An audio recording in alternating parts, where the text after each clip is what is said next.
Hai teman-teman semuanya, pada hari ini saya ingin berbagi kepada teman-teman semuanya ya bagaimana caranya kita menggunakan peralatan masak ya yang paling sering kita gunakan yaitu teflon sama kuali. Ya mungkin kalau kuali ataupun wajan itu di rumah bervariasi ya, tapi saya mencontohkan saja di sini. Jadi sering sekali saya melihat menemukan bahwa adik-adik ataupun teman-teman yang menggunakan teflon ini penggunaannya kurang tepat. Ya, kenapa saya katakan begitu? Karena ya sebenarnya teflon ini tidak boleh digunakan menggunakan logam ya, tidak boleh digunakan menggunakan logam karena dikhawatirkan ini calar. Sehingga kalau ini calar maka ya apapun yang teman-teman masak itu akan lengket. Jadi caranya bagaimana? Caranya ya menggunakan spatula ataupun sutil kayu ya. Orang Jawa bilang sutil kayu.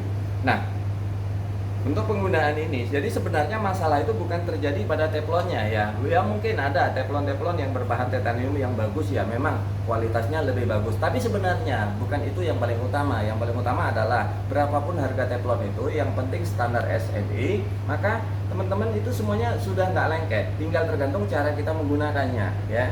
Jadi caranya tetap aja kita hangatkan dulu, terus kemudian ya jangan sampai permukaannya ini ada yang calar menggunakan sendok garpu dan sebagainya, karena begitu calar maka teflonnya rusak, nggak bisa digunakan lagi untuk masak-masak ataupun yang paling sering adalah dadar telur, jadinya lengket. Nah, kenapa ya?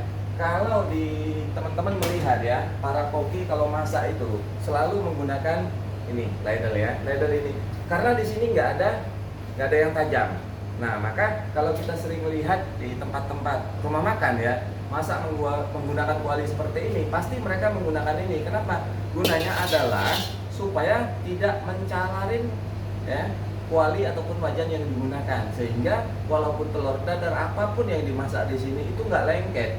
Nah, maka kan kadang-kadang ibu-ibu bingung ya, giliran masak ngelihat orang masaknya kenapa bisa nggak lengket, giliran di rumah kenapa lengket. Masalahnya ya di samping penggunaannya yang kurang tepat ya, alat yang digunakan itulah kualinya itu calar-calar ya, mungkin tidak terlihat ya, tapi sebenarnya calar, itulah penyebabnya.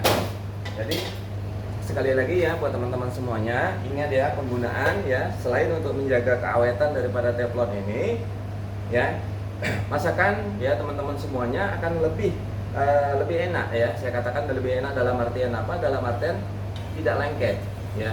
Jadi kuncinya pastikan kalau menggunakan teflon jangan menggunakan logam ya ataupun tajam. Nah, kalau ini pun nggak boleh. Kenapa? Karena kan teflon itu kan size-nya kecil ya. Jadi bisa saja melukai. Tapi kalau untuk kuali yang berbahan bahan bakunya baja mungkin akan lebih terjaga. Namun kalau dalam penggunaan teflon ini lebih sensitif. Nah, untuk teman-teman yang ingin mencari teflon yang berkualitas ya, saya ada merekomendasikan, silakan cek di showcase saya.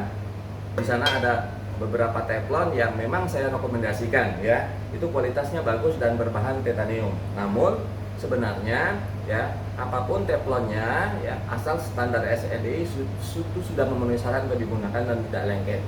Jadi itu saja mungkin teman-teman pada sore hari ini ya, saya berbagi, semoga bermanfaat. Sampai ketemu ya di video next berikutnya. Terima kasih.